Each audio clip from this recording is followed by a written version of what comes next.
MDH biryani મસાલા, પારંપરિક બિરયાનીનો અસલી સ્વાદ.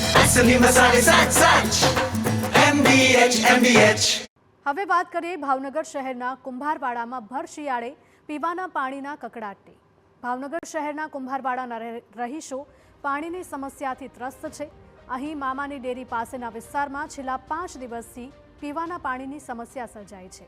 ભૂગર્ભ ડ્રેનેજ લાઇનના કામકાજ દરમિયાન મુખ્ય પાણીની લાઇનો તૂટી જતા સપ્લાય સંપૂર્ણપણે ઠપ થયું છે. પાણી વગર હાલ સ્થાનિકો મુશ્કેલીમાં મુકાયા છે.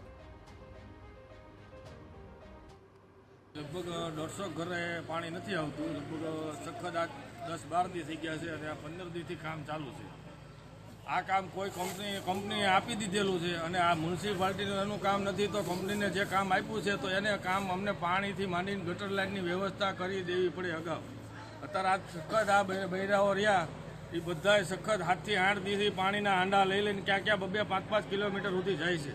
પાણીની 5-10 દિવસથી પાણી નથી આવતું ભાઈ અહીંયા, અને એના કઈ નગરસેવક કઈ ધ્યાન દેતા નથી. કોર્પોરેટરને તમે રજૂઆત ગમે એટલી કરી, વરસાદમાં ગયા હતા પલટતા અત્યારે ગયા, ફોન કરી, એ લોકો નથી અમારો ફોનનો જવાબ દેતા કે નથી અહીંયા, એ લોકો આવતા કે નથી કઈ ધ્યાન દેતા, કેમ કે એ લોકોના ઘર હારા છે એટલે એ કઈ અમારું ધ્યાન દેતા નથી.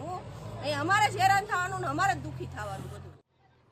પાણી જેવી મૂળભૂત જરૂરિયાતથી લોકો વંચિત રહેતા સ્થાનિકોએ તંત્ર અને જનપ્રતિનિધિઓને રજૂઆત કરી હતી, પરંતુ વારંવારની રજૂઆત બાદ પણ કામગીરી ન કરી હોવાનો સ્થાનિકોનો આરોપ છે. નગરસેવકોને રજૂઆત કરતા કોંગ્રેસનો વિસ્તાર હોવાથી ત્યાં રજૂઆત કરવા કહ્યું હોવાનો સ્થાનિકોનો આરોપ છે. પાણીની સમસ્યાને લઈ સ્થાનિકોમાં રોષ જોવા મળ્યો છે.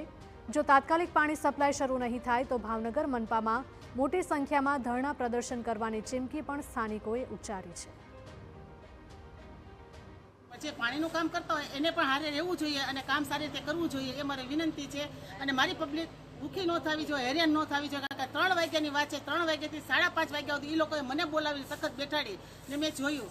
પાણી ખોલવાવાળા બી આવ્યા, એણે જોયું કે કેટલા ઠેકાણે પાણી આવતું નથી. એ કે મેં તો બરાબર જ વાલ ખોલેલો છે, પણ ઉપરથી તમારે નળને ડટ્ટો દેવાઈ ગયેલો છે.